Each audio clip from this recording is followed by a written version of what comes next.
When Asian American men are underrepresented in leadership, media, and even viewed as least desirable in online dating apps by heterosexual women and gay men, what is going on? When we look at the impact of gendered racism, are there ways we can challenge the socialization experience Asian American men face?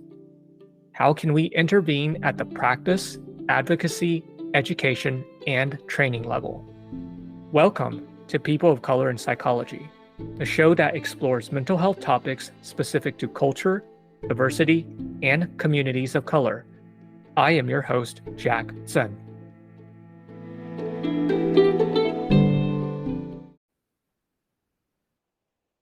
We have a returning guest on our podcast. Dr. Keum is an assistant professor at the Department of Social Welfare at the UCLA Luskin School of Public Affairs.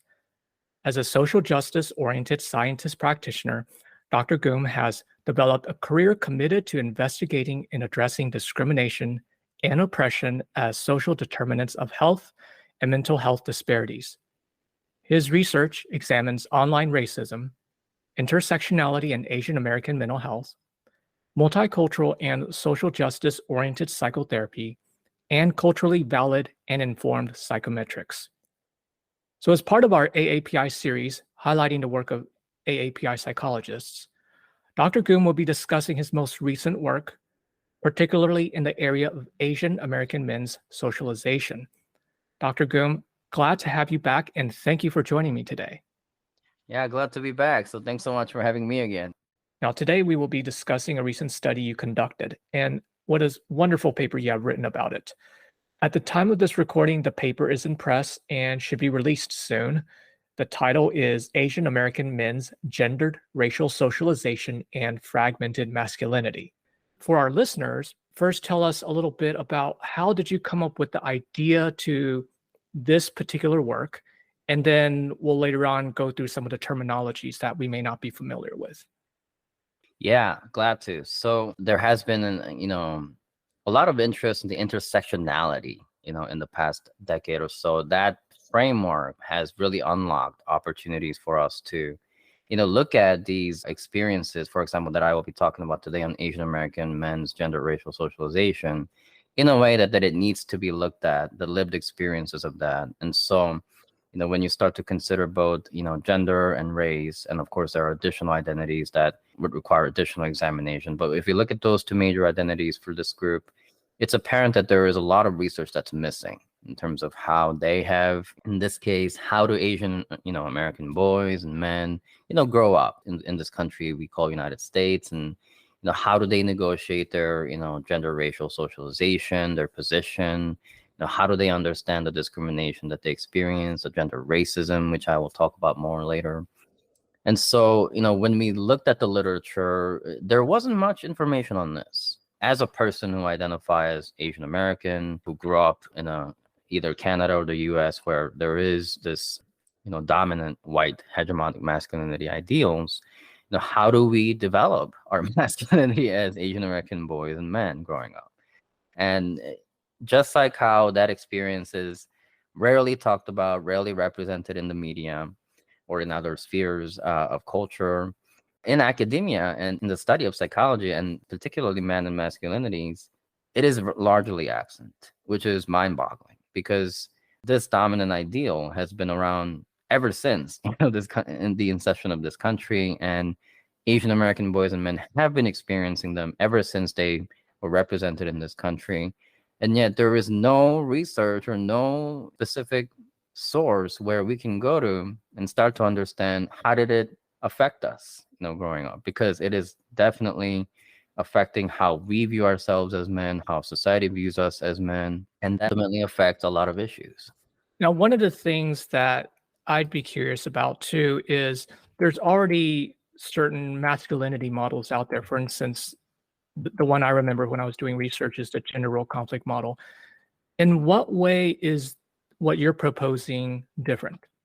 So what we are proposing is, implications of this research is that, well, largely it is a model that, not only just focuses on masculinity, but how that masculinity is socialized for Asian American boys and men across their development. So what messages are they receiving interpersonally, at the family level, at the community level, and at the cultural level about who they are as a boy, as a man who's continuing to develop those presentations? And so our charge is that there is a void of how we are actually developing an affirmative identity of masculinity, and that because of that we see a lot of issues that are being internalized.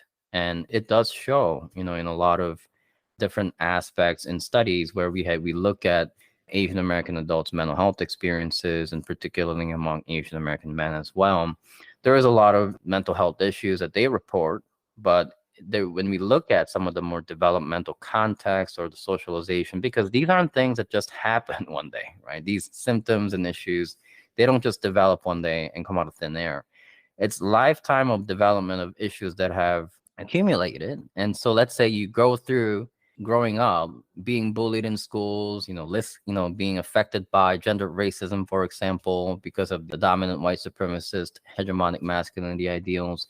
All those experiences accumulate and start to really eat away, right, at who you are internally as a man and how you develop that identity. How does that position yourself in terms of other men in this country, especially white men? And so it's all relational. Your sense of masculinity as an Asian boy and man is not something that you own. It's really relational in terms of the white hegemonic masculinity ideals that dictate, how you should be, who you should be. And all those stereotypes and stigmas and beliefs against Asian American will try to denigrate them, over time. And so if you are experiencing that over time for over many, many years, and you're not able to really seek appropriate support, develop coping skills, it's really hard. And a lot of the participants that we have interviewed in this study, this is a qualitative study, they overwhelmingly collectively voiced the fact that there was nobody to help them, which was so hard to hear, that there was no model of affirmative gender racial socialization for them. Yeah, when Which I was then, reading, yeah, I have to say, when I was reading some of the excerpts in the article, it was painful. It was mhm. heartfelt painful to hear these participants describe their experience. And so I'm really glad that you are doing this work.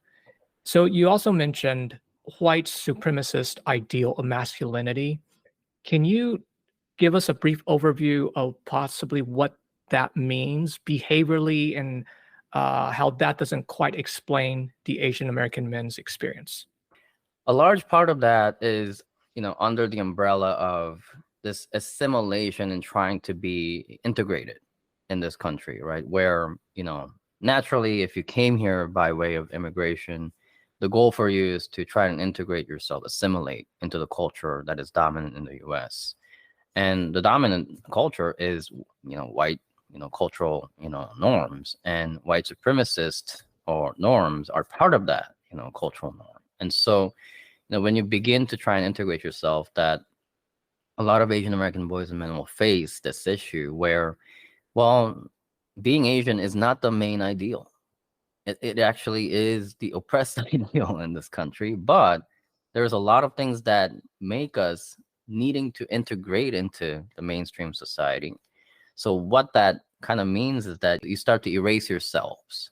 You start to oppress your own identities, which we call, in one aspect, internalized racism. But in this case, we would even go so far as to say internalized gender racism, because that's how you're treated in the society. And so when that happens, then, and a lot of our participants also mentioned this, is that they try to survive in this white hegemonic masculinity ideal dominated society where the qualities of a traditional masculine ideology that is imbued through the representation of white men, where you're being dominant, you're independent, you're problem solving, you're emotionally restricted, don't talk about your problems, just be strong, you can get through this.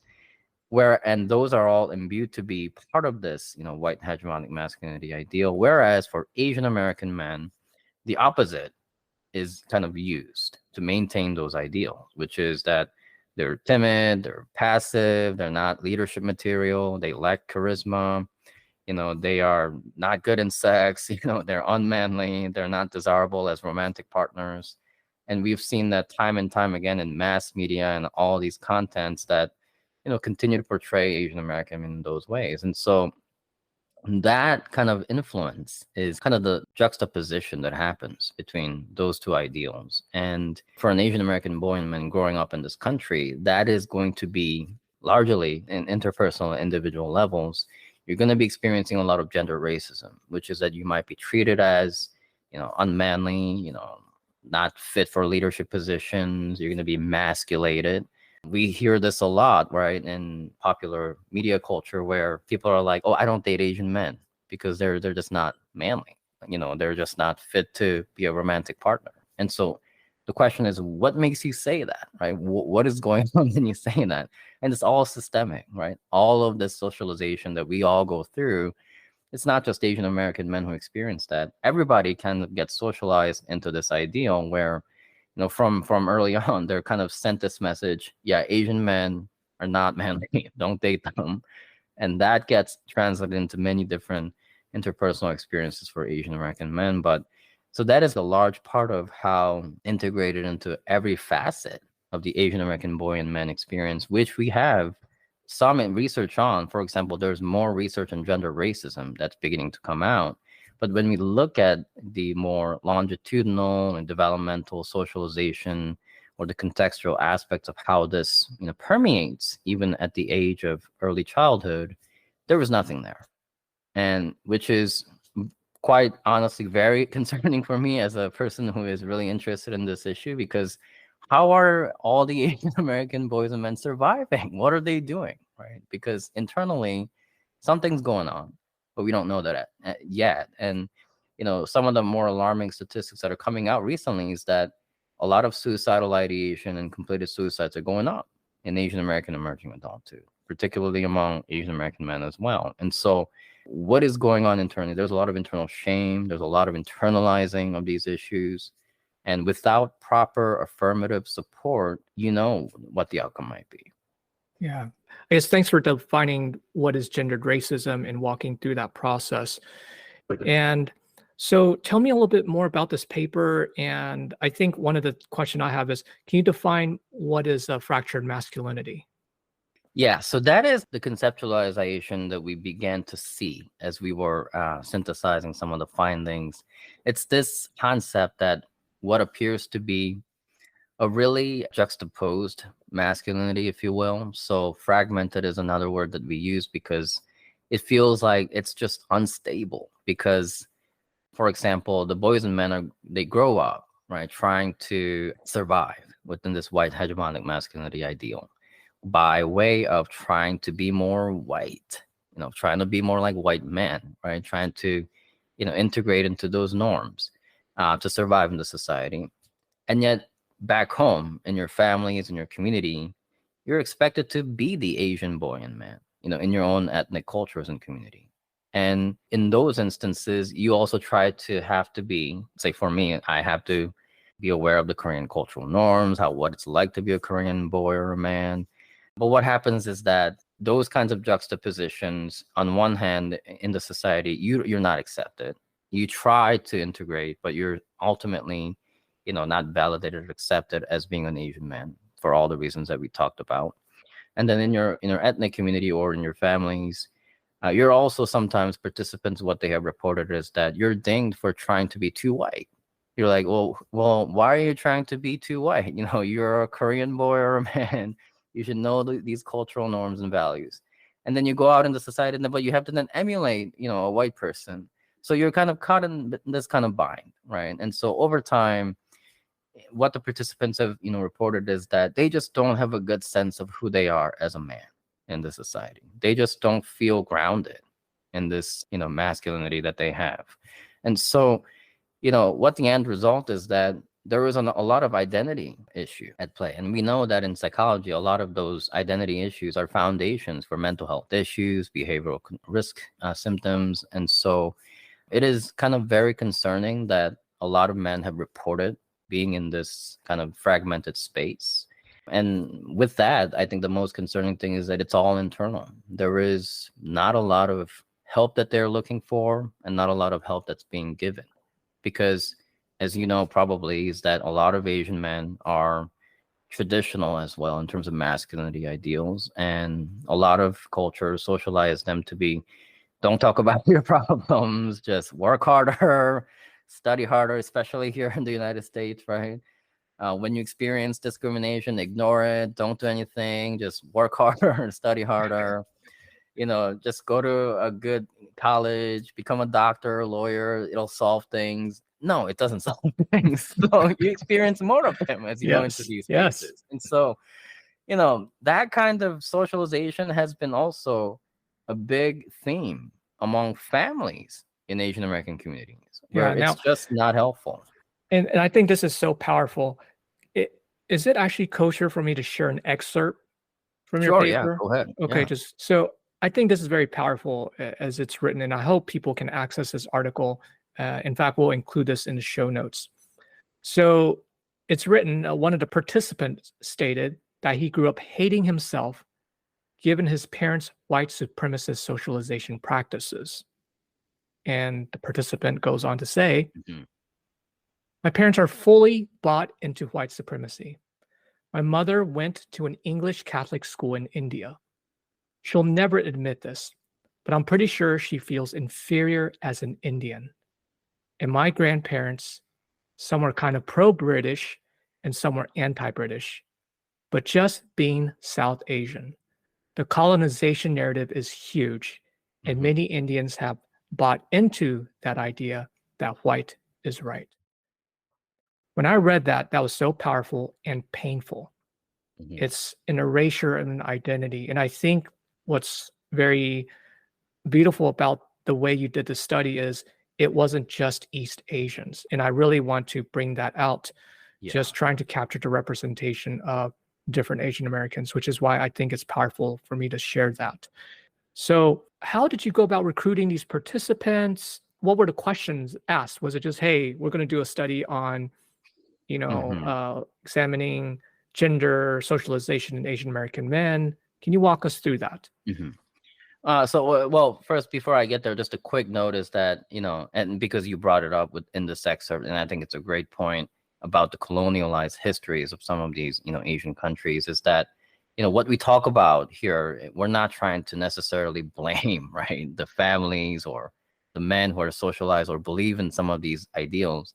It is very systemic and cultural, right, intergenerationally. So we have people who have been oppressed under white hegemonic masculinity ideas and just white superiority norms through historical context, that sometimes it is something you have to do to survive in a country that is dominated by white cultural norms. And so it is a very complicated issue, but I feel that we are talking about it because it has to be named, and that we have to move toward being critical because about the awareness on these issues, which is going to be the first step. And a lot of the times we don't talk about it in those critical ways. So I think that is also a big part of the study. And to kind of go with the recruitment of the participants, the sample was more convenient sample. So we reached out to listservs of, Asian American organizations to recruit these participants. And we were trying to ensure a more diverse, try to include not only East Asians, which are too, too represented in the Asian American studies and the literature, Southeast Asians, South Asians, not just heterosexual Asian American men, also LGBTQ plus identified Asian American men, different maybe generational experiences as well. And so we tried to do that. And the most important thing, and I will say this, is, as you said it as well, the painfulness of it. It was very painful to do these interviews. You said it as well, the painfulness of, reading it and understanding it. The interviews were so painful to do because it was, and because I'm also an Asian American man identified, that maybe there was a lot of things that I shared with the participants. But as I was building rapport and as we were going into the interviews, it was so painful because there was just so much shame involved in how these men were talking about these experiences. They were so, and I was so shocked. I mean, I shouldn't be shocked, but hearing it was shocking, is that every one of them were kind of like, I'm so glad that there is space I can talk about this with you. That outside of this research study, that told me that they really didn't have the space to talk about this, which was so painful for me to hear, and how they felt so shameful. And in some instances, some of the men really could not talk about it. So we had to really spend a lot of time trying to get there together. And Mm. so it required a lot of, and thank God maybe I was a counseling psychologist. Maybe if it was, a different person, a professional, that there was a lot of, it was literally like doing counseling, because it was such an emotion ridden experience. Even them talking about even all of those bullying experiences that they experienced in their childhood, being called as a boy. Imagine being called you have a small penis as a boy. I mean, who says that, right? And how do you deal with that? And then one of them was like, and then after hearing that, how do you talk about that with your parents? Like, Yeah. how do you do that, right? How do you go to your dad and say, hey, dad, somebody called me that I have a small penis? Like, what does that mean? And so if you're a dad, how are you going to respond to that, right? So these were all such a shameful experience that they went through, and they are not getting recognized. Like, schools haven't done a thing as they were growing up. Communities haven't done a thing. The society hasn't done a thing for them. So, it was such a painful process to even do the interview. I actually felt depressed after, because I did all the interviews. I did all 15 interviews, and I felt depressed, honestly, that, wow, like, yeah, I mean, it's great that we're talking about it, but it's so much shame. And so that shame is also something we don't even talk about or study. And so, but yeah, it was a tough study to do, because not because I don't understand what's going on, but because emotionally it's so charged. Yeah. I really want to thank you for the bravery in being able to ask these questions, to interview the participants, creating space for them to have done that, because your experience did shine out in the paper, because I felt it when I was reading it. I was just Mhm. going through it. I mean, also the participant experience. I just felt this immense heaviness of the guilt the participants were facing. Mhm. Also, the erasing away of being an Asian man.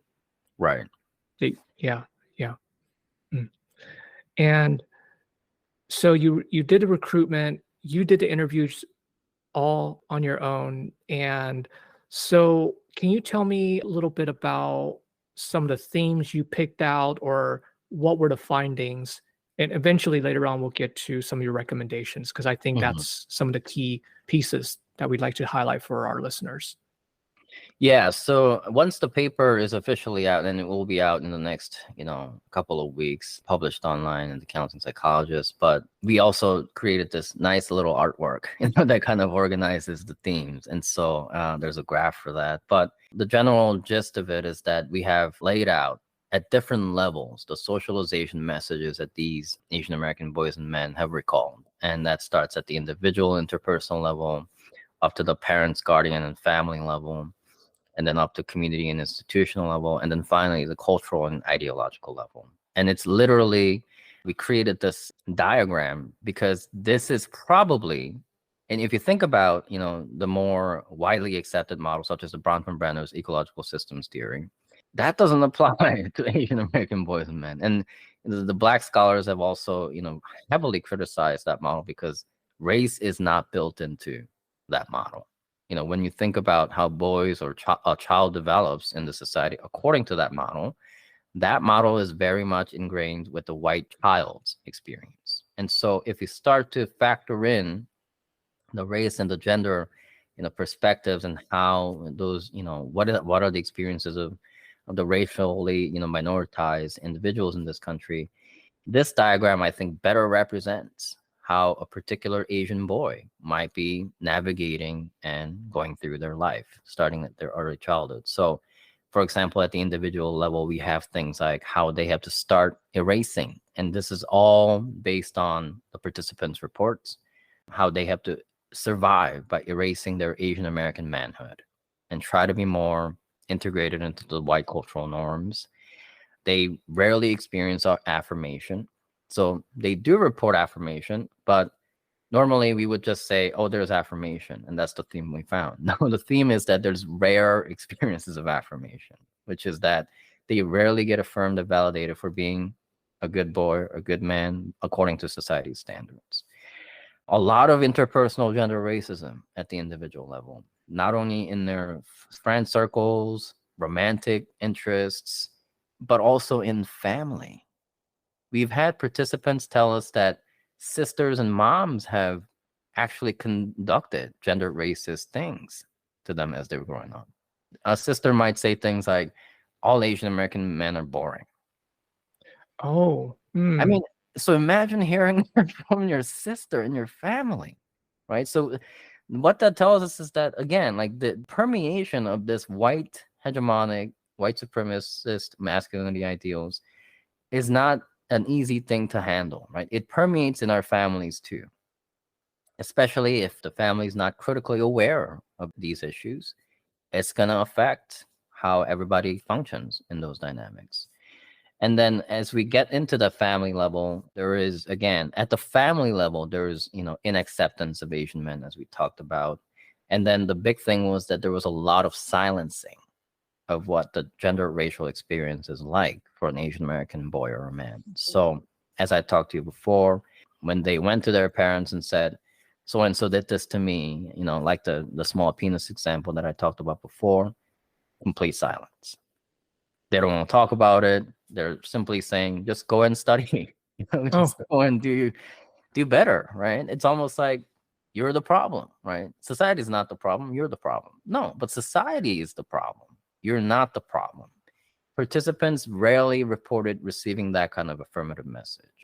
And then when we go up to the community and institutional level, a lot of institutional gender racism, definitive example being such thing as, not being promoted into leader positions because Asian American men are seen as not charismatic. They lack the leadership quality. If they are seen as a leader, it's probably because in some of these, more Asian dominated careers like the STEM field, they are seen for their skills. But when, as push comes to shove, then they're then questioned about their leadership qualities.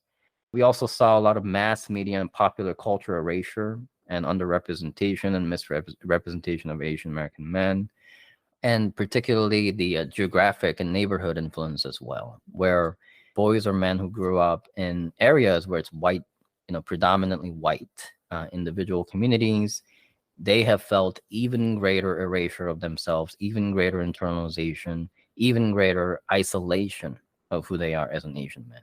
And so, but then contrast that to those who grew up in more ethnically, rich or ethnically diverse communities, they were actually faring better in those regards. Oh, wow. That's quite an interesting finding. Yeah, so some geographic differences that we have to also start to look into, because where you are in this country also heavily dictates how you will be socialized. It is kind of our curiosity there. And then finally, the cultural ideological levels. This is, again, a lot of mass media, pop culture issues. There is a heavy influence from the intergenerational parental ideologies. So as we talked about before, if your parents came over from a country that was heavily influenced by Western cultures, norms, like the example that you read, right? They're going to be then socialized under those kinds of norms. And so if your parents are the one who is saying, oh, to survive in this country, you got to be like the white person, you got to beat the white person, that kind of actually, on one hand, I understand where that's coming from, but on the other hand, as a person growing up in this country, trying to figure out who I am, it's going to be an erasure. And so that's one. And of course, there is a lot of traditional masculinity ideologies, heterosexist ideologies. So, and then of course, the American dream, ideology, where we're here to succeed. We're here to achieve the American dream. Nothing else matters. You just need to go to a good school, become a doctor. Those are the indicators of the American dream. And, all of that comes down to one thing. Who are you, right? As an Asian American boy and a man, like, how do you understand yourself when all of these things tear apart who you're supposed to be, or your actual promise to yourself that I can explore who I am in this country? That opportunity is completely ripped apart, as you Yes. go through all of these Yes, and I levels. see this, and I think we see this in a lot of our clinical work with Asian American men, as well as Asian Americans in general, achieve a certain status, and then they wonder, Right. wait, who am I? What is this Yeah. for? Or I achieve a certain title, and wait, I can't go up because of this bamboo ceiling. Right. So, yeah, what are some key interventions that you would like our listeners to pay attention to or consider? So first of all, I think that this will provide some greater awareness of some of these overlooked experiences of the socialization that actually represent the lived experiences of these boys and men. So being more aware of what's actually going on, right? Because there's a facade of the model minority that's so pinnacle to how Asian American men are represented in this country. And that's why we see like, really rarely like funding or large scale grants on their experience, that people are easy to overlook sort of what might be happening internally in this group. That's a lot of internalized shame, on a lot of internalized oppression, a lot of internalized undesirable masculinity that is going to continue to show up in many different parts of their lives. In this study, what we also wanted to do is to make sure that we also capture some factors that can also be affirming. And I talked about this before, is that they did receive affirmation. Some participants were able to report that, which they said was great, although it's rare and uncommon. But the question is then, why are they uncommon? Like, why are they rare? Why couldn't we, capitalize on this and actually think about the flip side? There's so much deficit in this study that we talk about. We want to make sure that we provide something that is more affirming, hopeful, protective and flourishing, right? For them, for the Asian American boy and men's development. And so, there are in this study, if you get a chance to look, we also in the diagram, we also provide, multi-level protective factors that the readers can kind of visualize. But at the individual level, the participants have talked about things like being able to have some positive body and intimate experiences, being given the opportunity to have some critical education around what it's like to be an Asian American person, and of course, specifically an Asian American man, developing cross-racial male solidarity, not just among Asian American men, but with other men of color as well, or even white men in some instances. And in terms of at this level, what was also very important was that participants who said they could emotionally connect with other Asian American men and form that emotional bonding felt really good and could really feel like they could be grounded in those aspects. I think that is an experience that is largely disconnected in our Asian American communities. I don't know, like it just felt to me that the participants were saying that in the community, it's hard for Asian American men to connect emotionally, which is something that they all yearned, which is the irony here, because every one of them wants to connect emotionally, but because of the norms, not just the white hegemonic masculinity ideals, but the traditional masculine ideologies, it prevents them from being able to emotionally connect. And so that, I think, is something where a lot of the therapists and a lot of professionals can really help forge some of those emotional connections and what it means to actually be vulnerable, be expressive emotions, be reciprocating in those emotional contexts. And when you go into the family level, the biggest thing here was that how do we promote families to talk about gender racism? How do we get them to talk about their gender racial experiences? How do we get them to be more critical about what this means for them and their boy or emerging man, adulthood? And how can they provide socio-emotional support? How can they develop some scaffold to help them cope with the potential gender racism that they might experience? And then at the community and the cultural level, how do we provide more access to these boys and men, to public leaders, Asian American men leaders who are already breaking stereotypes in the community? Because a lot of them did say they had to find their own ways to access or idealize Asian American men who actually is trying to break these stereotypes. And in the paper, there are many examples of them. And not just in the media, but in workplaces as well, right? Do you have a Asian American male mentor in your workplace who you can look up to, who can actually, give you that sense of hopefulness.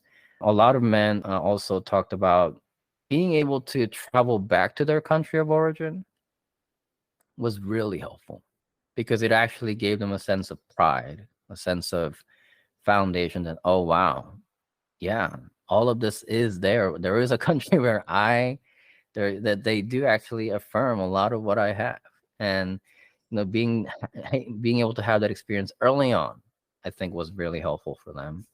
So I'm not necessarily saying that you should go and travel to your country of origin, but what does that mean, right? Because that ideal, right? How can we talk about that, process that experience in other ways that could be helpful? And finally, of course, there is a lot of, I think, yearning among these men in terms of opportunities to really continue to own critical education on these awareness issues, not just.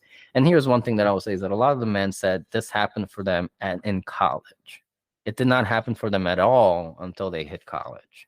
So they missed all of that opportunity when they were growing up, when they probably needed it more. So they only got it when they're in college. So then comes a lot of resentment. Then comes a lot of shame that, oh my God, like, why didn't I look at this before, right? So how can we promote more of that in the growing up experience? And how do we also advocate for more affirmative and representative, cultural representation of these men, not just in the media, in schools, in communities, and workplaces? A lot of men also talked about how social media is now becoming a really great tool for that. You actually go on social media like YouTube. Now you actually have a lot of Asian American men putting out content that really affirms or is advocating for their masculine identity and talking about critical racial issues and gender issues. And so being exposed to that and being able to use that to your advantage, I think, is also going to be very important.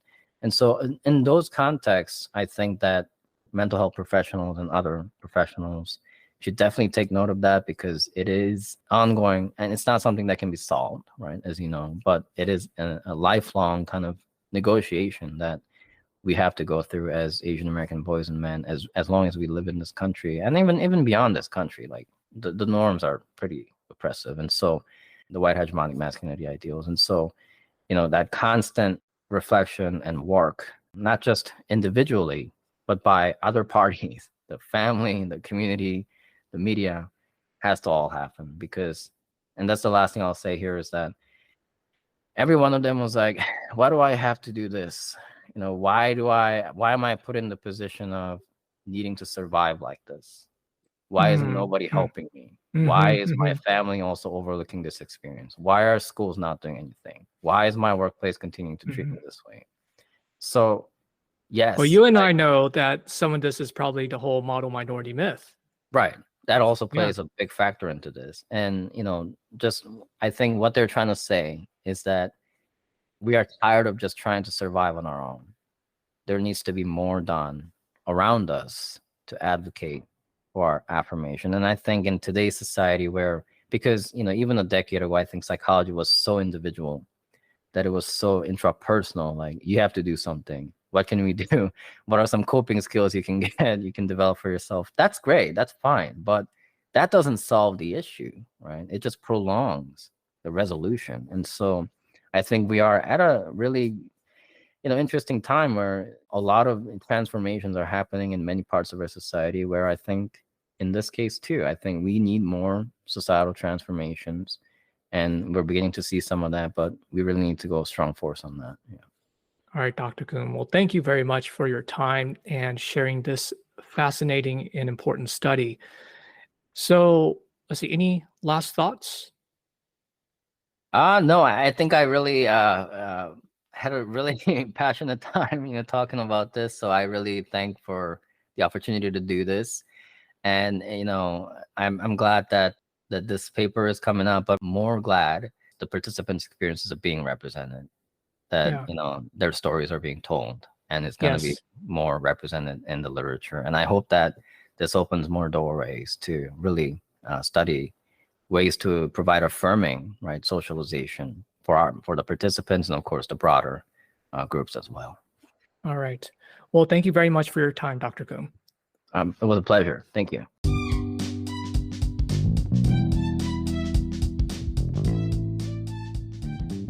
A huge thank you to our listeners. If you like what you've heard, please share and subscribe to our podcast, People of Color in Psychology.